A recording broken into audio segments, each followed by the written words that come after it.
لہٰذا یسوع مسیح نے اپنے کلام کی قدرت کے وسیلہ سے ہوا اور پانی کو بھی کام کر دیا، اس کو بھی ساکن کر دیا۔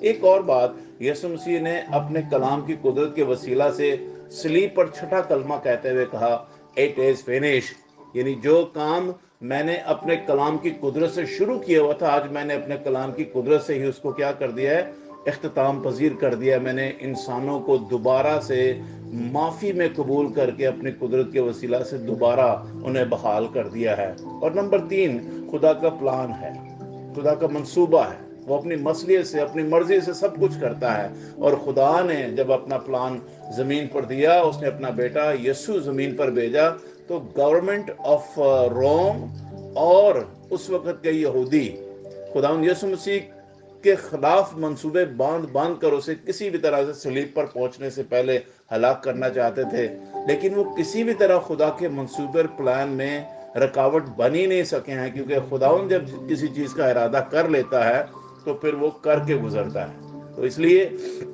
کئی ایک ایسے موقع آئے کہ جہاں پر یسوع کے بارے میں دیکھا جا سکتا ہے کہ شاید وہ یہاں پر مر جائے، لیکن کلام میں لکھا ہے یسوع ان میں سے نکل کر وہاں سے چلا جاتا ہے۔ جیسے یسوع کو ایک دفعہ پہاڑی سے نیچے پھینکنے لگے تھے، لیکن کلام میں لکھا ہے ابھی یسوع کا وقت نہیں آیا تھا اور یسوع وہاں سے نکل دیا۔ پھر لکھا ہے کہ گیتسمنی باغ میں جب یسوع مسیح جب وہ دعا کر رہے تھے تو پسینہ گویا خون کی بوندیں بن کر یسوع کے بدن سے نکل رہا تھا۔ تو وہ بھی ایک ایسا موقع آتا ہے جب انسان کی ڈیتھ ہو سکتی ہے، لیکن اس کے باوجود خدا کے منصوبے ہیں، خدا کے پلانز ہیں، اور جب خدا ان کو ایگزیکیوٹ کرتا ہے، خدا ان کو پورا تکمیل تک پہنچاتا ہے، تو پھر کون ہے جو بیچ میں رکاوٹ بن سکتا ہے؟ تو لہٰذا خدا اس ساری مشکلوں سے نکل کر میرے اور آپ کے لیے کامیاب ہوا۔ خداوند نے اس سارے منصوبے کو اس نے پائے تکمیل تک پہنچایا، اور وہ منصوبہ جب مکمل ہو گیا تو پھر انسانوں کو خدا نے وہ تحفے کے طور پر دیا تاکہ اب ہم اس کی شکر گزاری کر سکیں۔ لیکن زبور 33 کی 12ویں آیت سے میں آگے آپ کے لیے پڑھوں گا کہ کیا وجہ ہے کہ خداوند جب ہماری کمک اور ہماری سپر اور ہماری ڈھال بن جاتا ہے تو پھر ہم راست باز ہو کر خداوند کی حمد و ثنا اور اس کی پرستش کریں۔ لکھا ہے مبارک ہے وہ قوم جس کا خدا خداوند ہے، ہالےلویا۔ مبارک ہے وہ قوم جس کا خدا خداوند ہے، اور وہ امت جس کو اس نے اپنی ہی میراث کے لیے، آگے لفظ لکھا ہے، برگزیدہ کر لیا، چن لیا، پاک کر لیا، صادق بنا دیا۔ اور یہ کون بنا رہا ہے؟ خدا، اپنے کریکٹر سے، اپنے ورڈ سے اور اپنے پلان سے، ہالےلویا۔ اور میرے عزیز بہنوں اور بھائیوں، یاد رکھیے میں اور آپ خداوند کے وہ مبارک لوگ ہیں جو اس کے منصوبے میں بلائے گئے ہیں، hallelujah. We are the holy and chosen one, hallelujah, praise the Lord. ہم خداوند کے منصوبے میں بلائے ہوئے وہ مقدس لوگ ہیں جن کے لیے خداوند کہتا ہے سات کو خداوند میں شادمان رہو۔ پہلی آیت 33 کی لکھا ہے حمد کرنا راست بازوں کو زیبا ہے۔ اس لیے آئیں حمد کے گیت گائیں، کیونکہ خداوند ہمارا خدا مبارک ہے جو ہماری کمک ہے۔ لکھا ہے مبارک ہے وہ قوم جس کا خدا خداوند ہے، ہمارا خدا خداوند ہے، ہالےلویا۔ پھر لکھا ہے خداوند آسمان پر سے دیکھتا ہے، جس کا خدا خداوند ہے۔ سنیے، وہ خدا جو آسمان پر سے دیکھتا ہے، سب بنی آدم پر اس کی نگاہ ہے۔ ادھر دنیا میں بڑے، آپ کو پتہ ہے، CCTV ترقی یافتہ ملکوں میں لگے ہوئے ہیں، اور وہ اس کے ذریعے سے لوگوں پر نگاہ رکھ کے اور لا اینڈ آرڈر کی سچویشن کو کنٹرول کرتے ہیں۔ سنیے، آپ کا خداوند اپنی آنکھوں کے وسیلہ سے، اس کی آنکھوں میں CCTV کیمرے لگے ہوئے ہیں، اور وہ وہاں سے کلام میں لکھا ہے زمین پر کیا کرتا ہے؟ دیکھتا ہے، بنی آدم کو دیکھتا ہے، وہ ان کی نگاہ میں ہے۔ لکھا ہے اپنی سکونت گاہ سے وہ زمین کے سب باشندوں کو کیا کرتا ہے؟ دیکھتا ہے۔ واو، ہالےلویا۔ وہ آسمان سے، یعنی اپنی سکونت گاہ سے زمین کے سب باشندوں کو دیکھتا ہے۔ وہی ہے جو ان سب کے دلوں کو بناتا اور ان کے سب کاموں کا خیال رکھتا ہے۔ آپ سمجھیے، آپ کا خداوند خدا وہ ہے جو آپ کی ہر ایک انر اینڈ آؤٹر سے واقف ہے، اندر سے باہر سے واقف ہے۔ نہ صرف آپ کی اندرونی حالت سے بلکہ باہر کی حالت سے بھی، یعنی جسمانی اور روحانی دونوں حالتوں سے وہ واقف ہے، اور وہ آپ کے خیالوں اور آپ کے کاموں کو بھی جانتا ہے۔ ہاللیلویہ۔ کسی بادشاہ کو فوج کی کثرت نہ بچائے گی، اور کسی زبردست آدمی کو اس کی بڑی طاقت رہائی نہ دے گی۔ بچ نکلنے کے لیے گھوڑا بیکار ہے، وہ اپنی شاہ زوری سے کسی کو نہ بچائے گا۔ گھوڑا کسی کو اپنی شاہ زوری سے نہیں بچائے گا، بلکہ کلام میں لکھا ہے، دیکھو خداوند کی نگاہ ان پر ہے جو اس سے ڈرتے ہیں، جو اس کی شفقت کے امیدوار ہیں، تاکہ ان کی جان موت سے بچائے اور قحط میں ان کو جیتا رکھے۔ سنیے، جو خداوند پر توکل کرتے ہیں، اور وہ قوم جس کا خدا خداوند ہے، خدا کہتا ہے قحط میں بھی میں ان کو بچاؤں گا۔ ہاللیلویہ۔ آپ نے بنی اسرائیل قوم کو دیکھا تھا، جب قحط آ گیا تھا تو خدا نے پہلے سے ہی اپنا بیٹا یوسف جو ہے وہ مصر میں بھیجا، تاکہ قحط کے وقت میں وہ اتنا ذخیرہ اکٹھا کرے کہ اس کی پوری قوم، بنی اسرائیل کی قوم جو ہے وہ مصر میں جا کر اپنے قحط کے وقت کو گزار سکے۔ کہنا یہ چاہتا ہوں کہ جو کچھ بھی دنیا میں ہونے والا ہوتا ہے، خدا پہلے سے اس کے بارے میں جانتا ہے، کیونکہ وہ علم کل ہے۔ علم کل ہونے کے ناطے وہ سب کچھ کا اس کو معلوم ہے۔ لیکن اس سے یہ مراد نہیں ہے کہ ہم یہ کہیں کہ پھر خدا نے ایسے ہی جو ہے نا اس میلہ بنایا ہوا ہے۔ یہ میلہ نہیں ہے، it's a plan of God, it's a word of God, it's a character of God، کیونکہ خدا وہ ہے جو ہر ایک چیز کو اپنی مصلیت سے، اپنے کلام کی قدرت سے سنبھالتا ہے۔ اس لیے کلام میں لکھا ہے، دیکھو خدا ان کی نگاہ ان پر ہے جو اس سے ڈرتے ہیں، جو اس کی شفقت کے امیدوار ہیں، تاکہ ان کی جان موت سے بچائے اور قحط میں ان کو جیتا رکھے۔ ہماری جان کو خداوند کی آس ہے، وہی ہماری کمک اور ہماری سپر ہے۔ ہمارا دل اس میں شادمان رہے گا۔ ہمارے دل کہاں شادمان ہیں؟ کئی دفعہ ہم صرف چرچ کے اس 2 گھنٹے میں جہاں ہم خداوند کی بات کرنے کے لیے جاتے ہیں، اس میں ہم شادمان رہتے ہیں، اور پھر باہر دنیا کے سارے معاملات، ہمارے دل سارا دن اسی میں دنیا داری میں لگے رہتے ہیں۔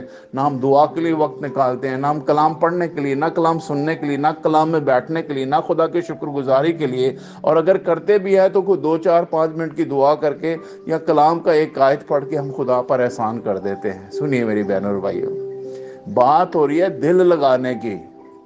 دیکھیں، جہاں تیرا مال ہے یا جہاں تیرا دل ہے، اوتھے تیرا دھیان بھی لگا رہے گا۔ آپ کا مال کیا ہے؟ میرا مال کیا ہے؟ میری دولت کیا ہے؟ میرے لیے کیا اہمیت ہے؟ میرے لیے کیا امپورٹنٹ ہے؟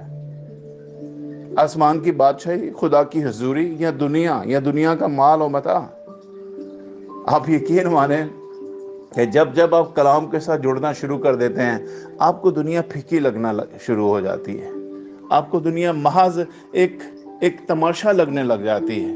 اس لیے جب خداوند کے ساتھ دل لگ جاتا ہے، ہمارا دل اس میں شادمان رہے گا، کیونکہ ہم نے اس کے پاک نام پر کیا کیا ہے؟ توکل کیا ہے۔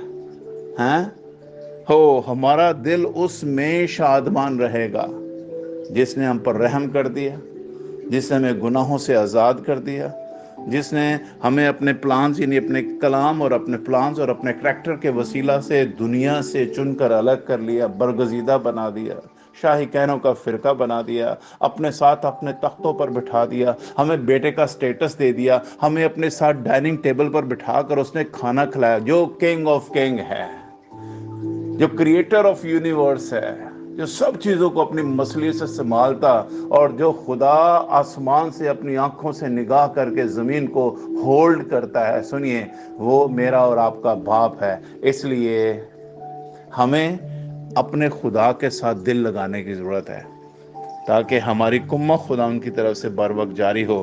لکھا ہے، خدا جیسی تجھ پر ہماری آس ہے، ویسی ہی تیری رحمت ہم پر ہو۔